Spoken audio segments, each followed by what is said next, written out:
जब भगवान श्री राम जाने लगे अपनी लीला पूरी करके, तो राम जी ने कहा कि हनुमान जी आप भी चलो। हनुमान जी ने कहा कहाँ? बोले आप वहां चलो जहां हम जा रहे हैं। तो हनुमान जी ने कहा जहां आप जा रहे हैं क्या वहां आपकी कथा है? राम जी ने कहा वहां तो हम ही हैं, कथा की क्या जरूरत?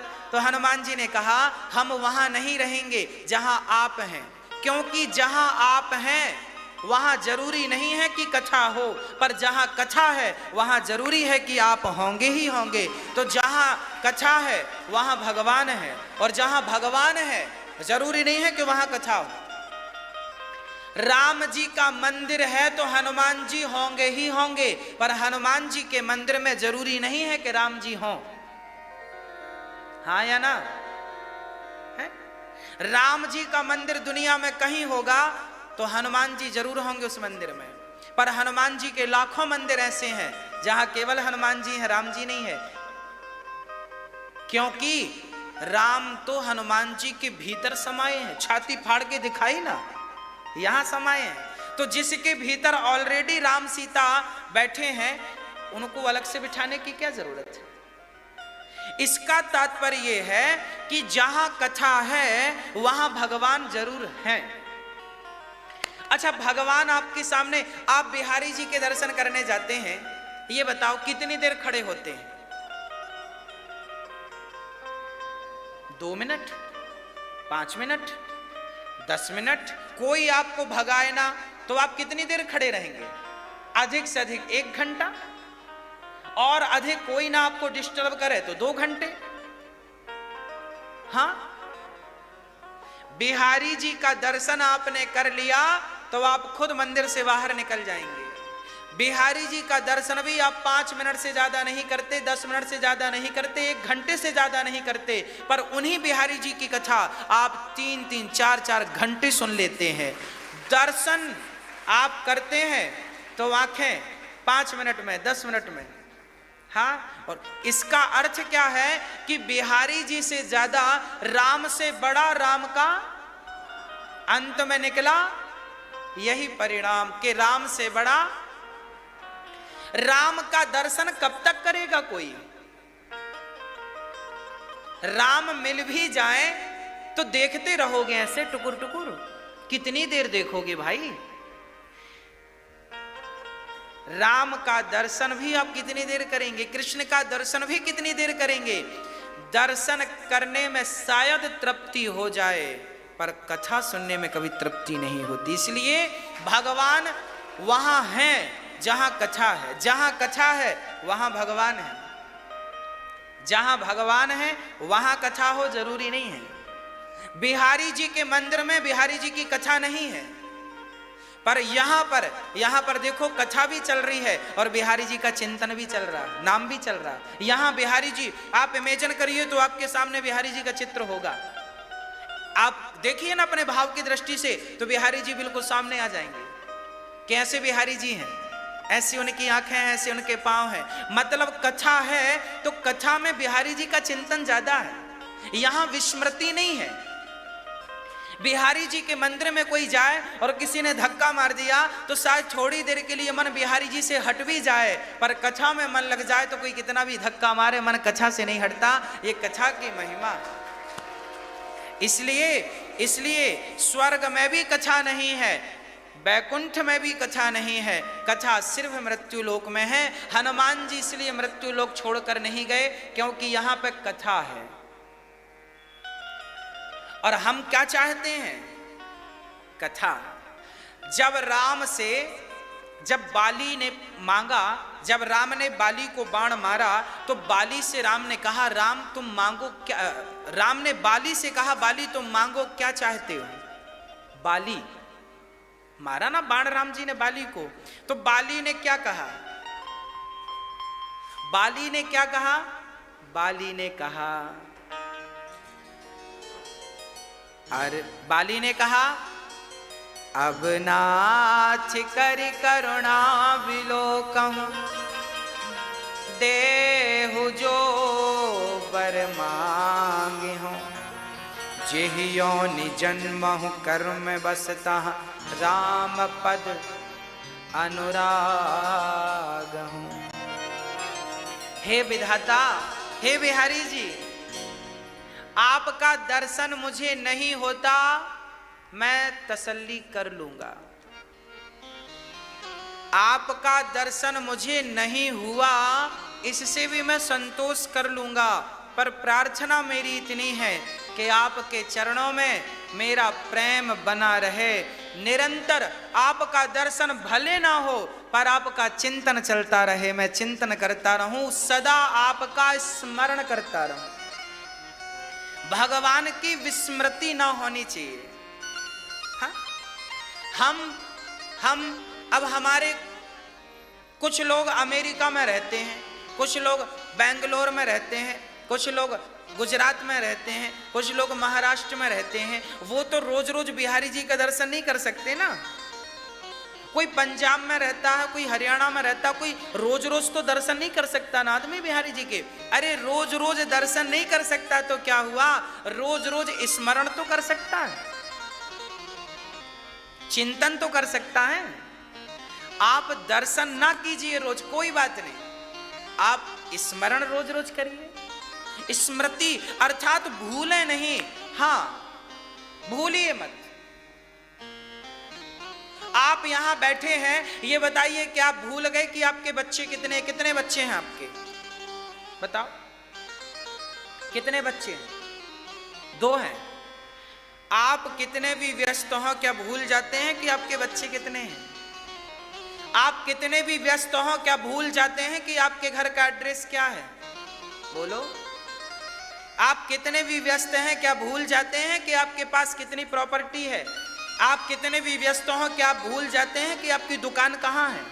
आप कितने भी व्यस्त हो, आप अपनी दुकान को नहीं भूलते, अपने बच्चों को नहीं भूलते। तो आप कितने भी व्यस्त रहें, बिहारी जी को मत भूलिए, बस मैं ये चाहता हूं। आप दर्शन ना करें कोई बात नहीं, जब मन हो, जब बिहारी जी बुलाए तो दर्शन करने आ जाए। जब तक दर्शन ना हो तब तक स्मरण बना रहे। और स्मरण कैसा? स्मरण इतना हो, इतना हो, इतना हो, इतना हो, इतना हो कि जब बिहारी जी के सामने दर्शन करने जाएं बिहारी जी के, तो 2 मिनट खड़े हो तो 2 मिनट तक आपकी आंखों से आंसू की धार रुकनी नहीं चाहिए। आप 5 मिनट के लिए बिहारी जी के दर्शन करने जाएं तो 5 मिनट तक आपकी आंखों से अश्रु की धार रुकनी नहीं चाहिए।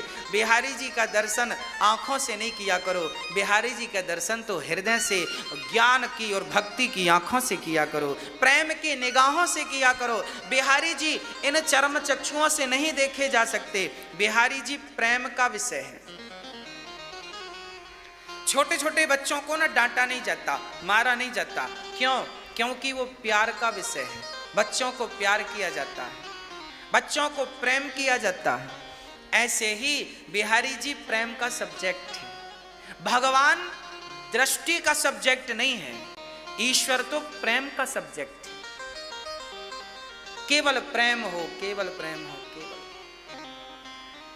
राजन, श्री इंद्र का अहंकार समाप्त हुआ और स्वर्ग की अपेक्षा ना रखिए, सदा भगवान से यही मांगिए झोली फैला करके, हे बिहारी जी कुछ देना चाहते हो तो आप अपने चरणों की भक्ति मुझे प्रदान कर दीजिए। हे बिहारी जी, मैं जब मरूं तो आपका चिंतन करते करते मरूं, मैं जब मरूं तो आपका दर्शन करते करते मरूं। हे बिहारी जी, जब मैं इस दुनिया से विदा होऊं तो आपका चिंतन करते करते, सदा आपके लिए मेरी आंखें रोती रहें, सदा मेरा हृदय आपके लिए धड़कता रहे, सदा मेरी वाणी आपका नाम जपती रहे, और सदा मेरे कान आपकी कथा सुनते रहें, सदा मेरे नेत्र आपके दर्शन की प्यासी बनी रहें। आंखें, मेरी आंखें हरि दर्शन की प्यासी, ये भाव बना रहे। श्री भक्तों, श्री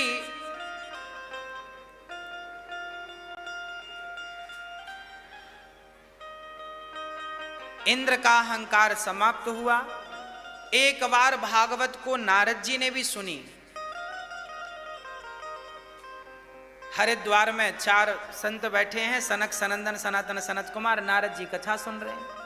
नारद जी एक बार तीर्थ यात्रा में गए, शांति नहीं मिली, भक्ति ज्ञान वैराग्य दुखी मिल गए। इनके दुख दूर करने के लिए नारद जी को सनकादियों ने कहा भागवत सुनो। तब भागवत सुनी। नारद जी ने भागवत सुनी किसके लिए? ये वो भागवत हैं जो भक्ति ज्ञान और वैराग्य का भी दुख दूर करती हैं। हाँ, हम तो कहते हैं कि भागवत यदि भक्ति ज्ञान वैराग्य का दुख दूर करती हैं तो क्या भागवत आपका दुख दूर नहीं करेंगी? निश्चित भागवत जी आपका दुख दूर करेंगे। इसलिए भागवत सदा श्रवण करते रहो। और जैसा कि आपको पता है कि भागवत हमें सेवा करना सिखाती है, भागवत हमें जोड़ती है, भागवत भगवान से जोड़ती है, भागवत सेवा से जोड़ती है। सेवा कभी ना छूटे, आपकी कोशिश करिएगा, कभी आपकी सेवा ना छूटे, सेवा निरंतर करिए। कार्तिक का ये पावन दामोदर मास चल रहा है। इसे दामोदर मास क्यों कहते हैं? इस महीने में भगवान श्री कृष्ण को मां यशोदा ने ऊखल से बांधा था। ये वही महीना है जिस महीने में भगवान ने सुखिया के फल खाए थे। ये वही महीना है। एक फल बेचने वाली माँ थी वृंदावन में, वो सारे गांव में फल बेचती और फल से ही जीवन चलाती। उसके बच्चे थे। आज उसका फल कहीं बिका नहीं तो भगवान के पास आई। उस समय कन्हैया बहुत छोटे थे। बेटा मेरे फल ले लो। कन्हैया बोले दे दो। कन्हैया ने लिया और कहा उसने कि थोड़ा सा धान दो, इसकी सेवा दो। तो अंदर से चावल के बर्तन में हाथ डाला तो चावल ऐसे भर के ले आए भगवान, और लाकर जब तक आए तो पूरा चावल रास्ते में भगवान की अंजलि छोटी सी हाथ गिर गए। जो बचा तो ऐसे ऐसे झड़ा दिया। वो चावल के कुछ दाने सुखिया की टोकनी पर जब गिरे, वो अपने घर चली गई। बच्चों ने कहा माँ क्या दिया है आज, क्या मिला है? कहा बेटा आज कुछ नहीं मिला, 4 दाने मिले हैं, आज उन्हीं से गुजारा करना पड़ेगा। फल ले लिए कन्हैया ने, मुझे बहुत अच्छा लगा, पर मजदूरी तो कुछ दी नहीं। जब उसने कपड़ा हटाकर देखा तो वो 4 दाने चावल के हीरे मोती बन गए और इतना बढ़ने लगा उस टोकनी से वो सोना चांदी कि पूरा घर सोने से भर गया उसका। कहते हैं विधाता जब देते हैं ना तो रातों रात लखपति बना देते हैं, करोड़पति बना देते हैं। तुझे देते नहीं देखा पर झोलियां भरी देखी हैं। हाँ, इसलिए प्रार्थना करता हूं कि बिहारी जी में विश्वास रखिए, पूर्ण रूप से श्रद्धा रखिए। सब कुछ करते हैं बिहारी जी, पर अभी हॉस्पिटल बन जाए। अभी तो छोटे पैमाने पे मेरी जितनी सामर्थ्यता है, बिहारी जी की जितनी इच्छा है, अभी उतना हो रहा है। आगे मेरी इच्छा है कि एक बड़ा सा हॉस्पिटल बने और वो हॉस्पिटल मेरे भारत देश को, बिहारी जी को समर्पित हो कि ये हॉस्पिटल, हाँ, क्योंकि जब मैं मर कर जाऊंगा तो भगवान पूछेंगे तुमको भेजा था मैंने, तुमने क्या किया? तो मैं कह सकूंगा ना कि एक हॉस्पिटल ऐसा बनाया जिसमें जरूरतमंदों का निःशुल्क इलाज हो रहा है। और आप भी कह सकते हैं कि इस हॉस्पिटल में आपका भी सहयोग लगा है, आप भी गर्व करेंगे। देखिए हम सब ना 30, 40, 50 साल के बाद हम सब चले जाएंगे। हा? हम अधिक से अधिक कितने साल के हैं? ज्यादा से ज्यादा मैं क्या कहूं, मैं तो बहुत ज्यादा भी ना कहूं, 40-50 साल तो बहुत कह रहा हूं मैं। हाँ, 40-50 साल बाद जब मैं और आप नहीं रहेंगे तब भी वो हॉस्पिटल रहेगा। जैसे फॉर एग्जाम्पल पंडित श्री मदन मोहन मालवीय जी ने बीएचयू की स्थापना की। काशी में सबसे बड़ा विद्यालय यूनिवर्सिटी जो है जिसे हम बीएचयू कहते हैं, किसने बनवाया था? पंडित श्री मदन मोहन मालवीय जी ने बनवाया था। और वो कैसे बना था? भीख मांग मांग के बना था। आज उसमें हजारों विद्यार्थी पढ़ते हैं और अपना जीवन संवारते हैं, देश के काम आते हैं उस विद्यालय से निकले हुए बच्चे। मैंने पंडित मदन मोहन मालवीय जी के बारे में पढ़ा तो मुझे पता चला कि एक बार एक राजा के पास गए तो राजा से कहा, राजा मैं विद्यालय बना रहा हूं, तुम चंदा दो। तो राजा ने अपना जूता उतार लिया और जूता उतार के मारा। आप जब भी कोई अच्छे काम के लिए चंदा कलेक्ट करेंगे ना तो ऐसे लोग मिलेंगे आपको, आ गए मांगने के लिए। तो पंडित मदन मोहन मालवीय जी के लिए एक राजा ने जूता उतार लिया और जूता फेंक के मारा।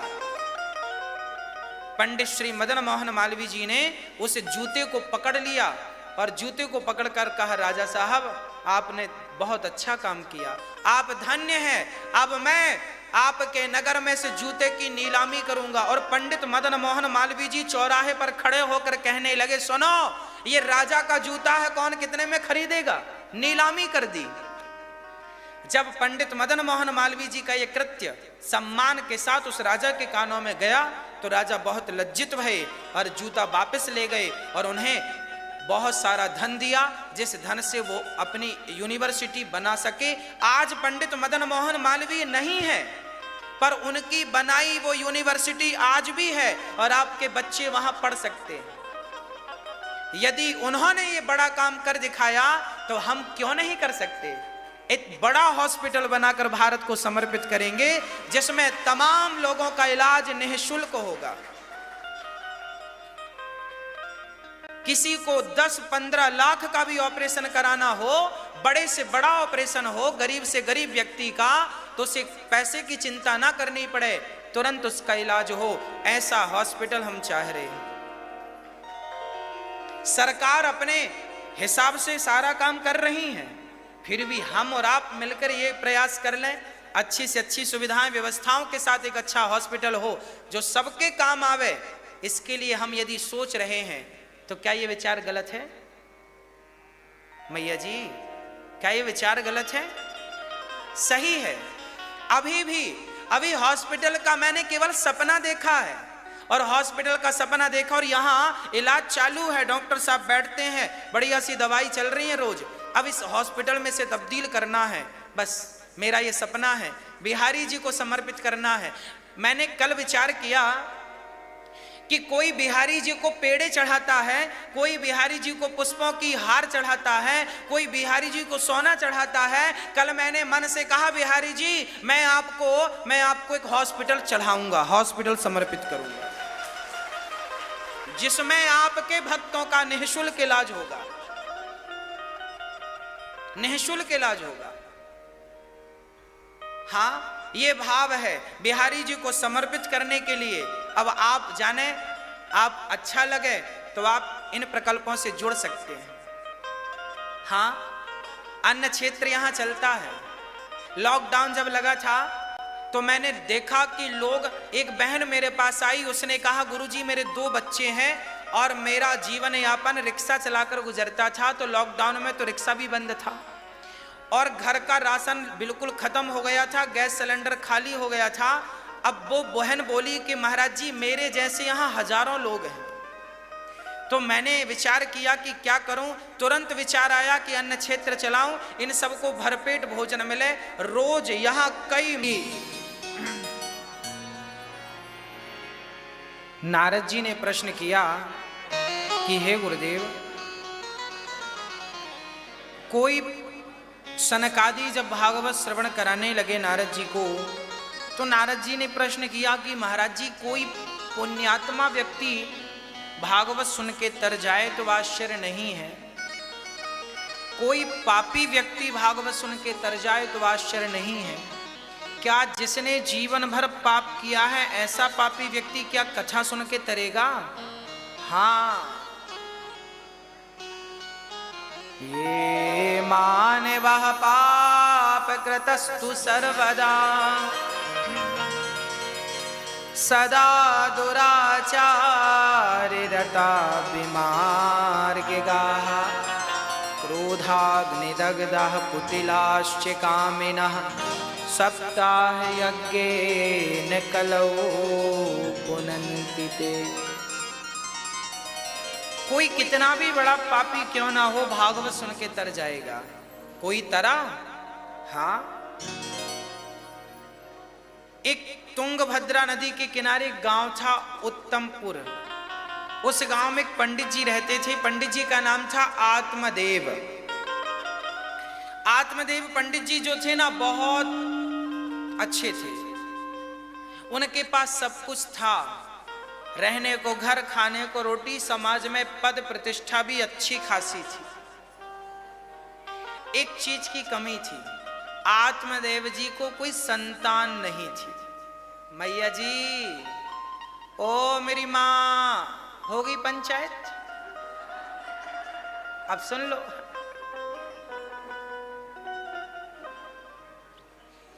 एक आत्मदेव जी नाम के पंडित जी थे। उनकी सब कुछ था उनके घर में, एक पुत्र नहीं था। संतान नहीं होने से वो बड़े दुखी रहा करते थे। अच्छा, दुखी इसलिए नहीं थे कि उनके घर संतान नहीं है, दुखी इसलिए थे कि संतान ना होने से लोग ताने मारते थे। अच्छा, जिसको बच्चे नहीं होते ना, वो लोग फिर भी रह लेते हैं समझाकर अपने आप को, पर वो लोग जीने नहीं देते जो आपके इर्द गिर्द होते हैं। बेटा नहीं है, बेटा नहीं है, बेटा नहीं है। सबसे ज्यादा ताने मारती हैं बूढ़ी बूढ़ी माताएं। तुम्हारी बहू के तो बेटा नहीं है, तो तुम्हारी बहू के तो है, तो तुमने कौन सा गढ़ जीत लिया? हाँ? ताने मारने से चूकती नहीं है माताएं। और माताएं बस कौन? देवरानी को बेटा ना हो तो जिठानी ऐसे देखती है जैसे इसने कोई गुनाह कर लिया, और जिठानी को ना हो तो देवरानी ऐसा देखती है कि इसने कोई गुनाह किया। आज भी हमारे भारत में 21वीं सदी में जहां बहुत अधिक पढ़े लिखे लोग हैं, वहां भी आज ये मानसिकता है कि जिसकी बेटियां ही बेटियां हों तो भी उसे लोग ये कहते हैं कि तेरे बेटा नहीं है। आज भी कितना भी पढ़ ले भारत, फिर भी लोगों की थिंकिंग तो नहीं बदल सकते ना। और जिनको बच्चे नहीं हैं वो बड़े परेशान हैं, बेटा नहीं है, बेटा नहीं है, बेटा नहीं। आज एक सीधा सवाल मेरा उन लोगों से जिनके बेटे नहीं हैं। मेरा प्रश्न आपसे, आपको बेटा क्यों चाहिए? क्यों चाहिए? आपका उत्तर होगा, महाराज जी वंश आगे बढ़े। ठीक है, सबकी इच्छा होती है कि हमारा वंश आगे बढ़े,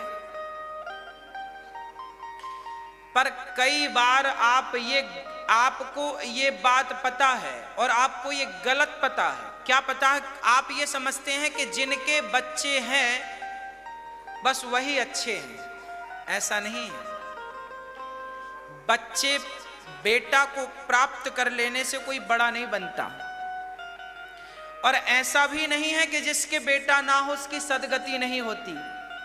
यदि ऐसा है तो फिर आप बताओ, क्या मीराबाई के कोई बेटा था? तो नाम बताओ।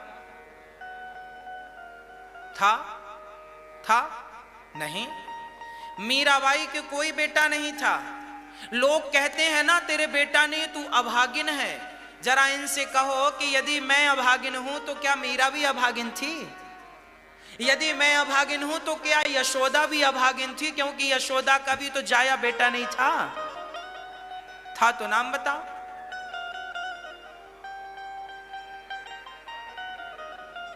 यदि आपने किसी एक को गाली दे दी कि तेरे बेटा नहीं है, तू अभागिन है, तो ये समझना कि आपने यशोदा मां को भी गाली दे दी और मीराबाई को भी गाली दे दी।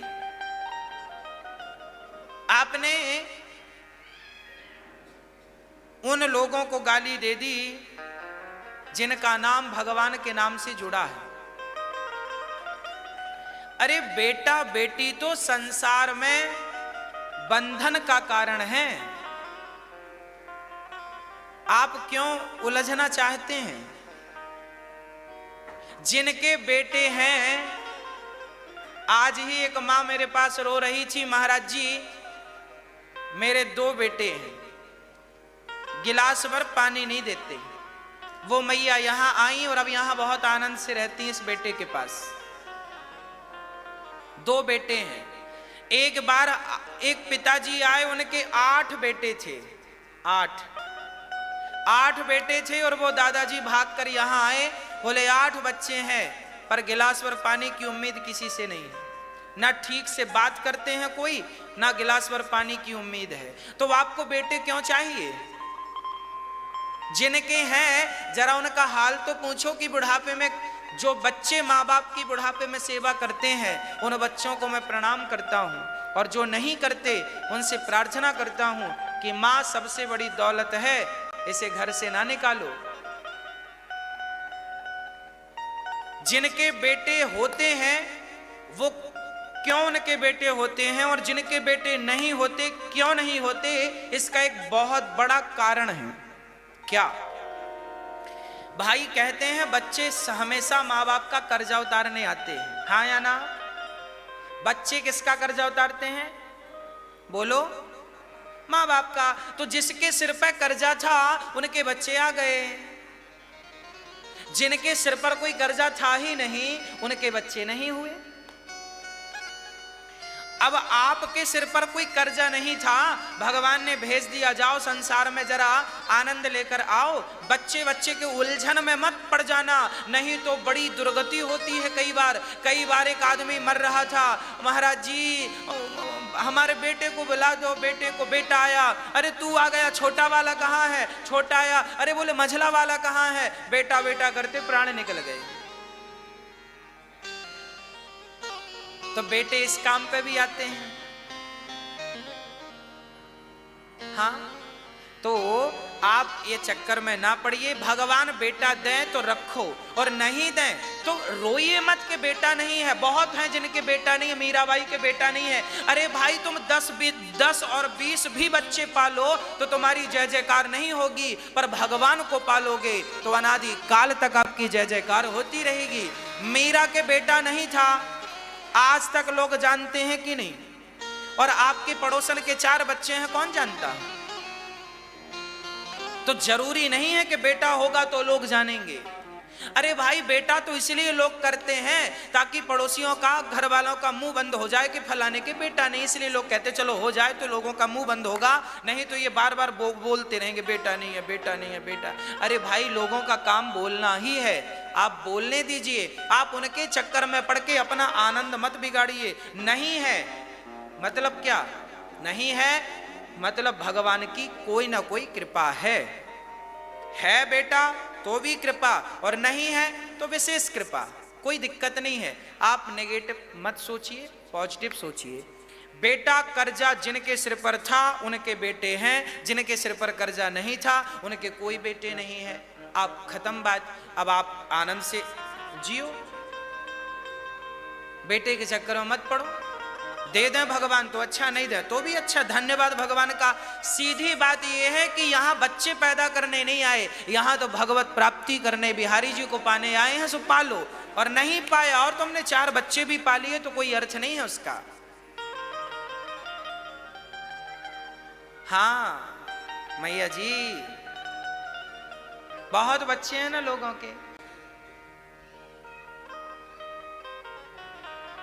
बेटों से आज तक किसी की सदगति हुई हो तो बताओ। एक आदमी बोला महाराज जी हमारा नाम रोशन कौन करेगा? हमने कहा पागल, तुम्हारा नाम रोशन बच्चा क्यों करे, तुम खुद कर लो अपना नाम रोशन।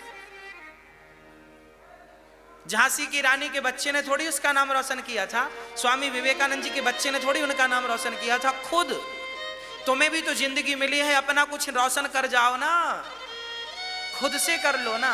क्यों बच्चों के मुंह ताको कि हमारा बच्चा अच्छा करेगा तो हमारा नाम होगा? अगर निर्भर बनोगे, दूसरों पर गिड़गिड़ाओगे तो अपना मान भी, सम्मान भी, सब कुछ गवाओगे। आपको जरूरी नहीं है कि आप किसी पे निर्भर हों। और आप ये गलतफहमी निकाल दो कि बच्चे होंगे तो आपकी सदगति होगी ना। आप ऐसा कर्म करके जाओ कि आपके बच्चे आपका पिंडदान करें ना करें तो भी आपकी सदगति हो जाए। बच्चों के भरोसे सदगति, आप बैठे हैं सदगति बच्चों के भरोसे है, ये तो गलत बात है। आप अपनी सदगति का रास्ता खुद क्यों नहीं प्रशस्त कर लेते? आप अपनी सदगति स्वयं क्यों नहीं सुनिश्चित कर लेते? क्या भरोसा कि बच्चे कल आपका पिंडदान करेंगे? क्या भरोसा कि कल आपके बच्चे दिन 13 बरसी करेंगे? क्या भरोसा? करेंगे इसकी कोई गारंटी ले सकता है? आजकल बच्चे बाप का और माँ का 13 करते हैं ना, तो बड़ा भाई कहता तू कर ले खर्चा, छोटा कहता तू कर ले खर्चा। बाप की दिन 13 करने में भी बच्चे मतलब भाई भाई मुंह ताकते हैं, तू कर ले तू कर ले। हाँ या ना? हाँ या ना? जिनके लिए माँ बाप करोड़ों की दौलत छोड़ के गए हैं, वो बच्चे भी माँ बाप की दिन और 13 करने में सोचते हैं कि तू कर ले, आधा तू खर्च कर ले, आधा मैं। बड़ा बोलता तेरे पास थे तू खर्च, मैं क्यों खर्च करूं, ऐसा बोलता। तो ये जमाना स्वार्थी है, आप चक्कर में ना उलझिए। अपनी सदगति का रास्ता खुद सुनिश्चित कर लो। कल बच्चे करें ना करें, आपके तो बच्चे साइंस पढ़ने वाले हैं, कल को कह दें हम 13 दिन 13 मानते ही नहीं, तो क्या कर लोगे? तुमने पैदा किया था कि दिन 13 करेंगे, पिंडदान करेंगे, और बच्चे कहते हम तो बिलीव ही नहीं करते। खत्म बात। तो काय के लिए बच्चे पैदा किए? बच्चे पैदा करना तो सब जानते हैं, कुत्ता बिल्ली से लेके 84 लाख योनियां है ना, मच्छर भी बच्चे पैदा करते हैं, चींटी भी बच्चे पैदा करती है, और तुम भी बच्चे पैदा कर रहे हो। तो उनमें और तुम में अंतर क्या है? हम मनुष्य बच्चे पैदा करने के लिए नहीं है, हम तो आत्म कल्याण के लिए है, अपना कल्याण करना। हाँ, संतति हो गई तो ठीक है, नहीं भाई तो रोने मत बैठो कि नहीं भाई। जो दिया तेरे फूलों से भी प्यार, तेरे कांटों से भी प्यार। आत्मदेव जी को संतान नहीं थी, पड़ोसियों ने ताने मारा, आत्मदेव जी घर छोड़ के चले गए। आत्मदेव जी जंगल में मरने लगे। संतों ने उपदेश किया, चिंता ना करो, बच्चा होगा। संत जी का फल पाया, कृपा प्रसाद पाया, पत्नी को दिया, पत्नी ने खाया नहीं, गाय को खिला दिया, तो गाय को बच्चा हो गया। और अपने पेट में झूठ मूठ का कपड़ा बांध के घूमती के मैं गर्भवती हूं। बहन का बेटा पैसों से खरीद लिया, नाम रखा धुंधकारी। गाय को बच्चा हुआ, नाम रखा गौकर्ण। धुंधकारी इतना दुष्ट बना कि पिता को लाठियों से मारता है। लिखा है भागवत जी में, जिन बच्चों के लिए तुम रोते हो यही बच्चे बड़े हो के क्या दुर्गति करते हैं माँ बाप की। आजकल के बच्चे, सारे नहीं पर बहुत सारे बच्चे अपने माँ बाप को परेशान करते हैं, और जिनके लिए आप रोते रहे रोते रहे रोते रहे रोते रहे। आत्मदेव जी के बेटे धुंधकारी ने मार लगाई गांव के बीच में खड़ा करके। आत्मदेव जी भागे, गौकर्ण जी ने उपदेश किया, पिताजी क्यों उलझ रहे हैं संसार में, कोई किसी का नहीं है। यहां तक कि ये शरीर जो तुम्हारे पास है, क्या ये भी तुम्हारा है? जब मरोगे ना तो ये शरीर भी यही साथ छोड़ देता, चमड़ी मोमबत्ती की तरह जल जाती, पिघल जाती है, हड्डियां लकड़ी की तरह जल जाती हैं। पत्नी द्वार तक साथ देती है, परिवार वाले शमशान तक साथ देते हैं, शरीर चिता तक साथ देता है। आगे की यात्रा खुद को करना पड़ेगा, ना बेटी ना बेटा ना पत्नी ना पति, कोई नहीं। अंधेरी रात है, जाओ अकेले, जाओ। जैसी करनी जैसा किया है, तुम्हारा किया हुआ अच्छा बुरा कर्म ही तुम्हारा संगी साथी है। तुम्हारे 20 और 50 बच्चे भी हो जाएं तो एक भी तुम्हारा संगी साथी नहीं बन सकता। इसलिए बेटों को संगी साथी मत मानो, अपने अच्छे बुरे कर्म को संगी साथी मानो। तो बुरे कर्मों का त्याग करके अच्छे कर्मों में लग जाओ, यही अच्छे कर्म तुम्हारे संगी और साथी हैं जो तुम्हारा साथ देंगे। धर्मानु गो गच्छति जीव एकः। हाँ, आत्मदेव जी चले गए।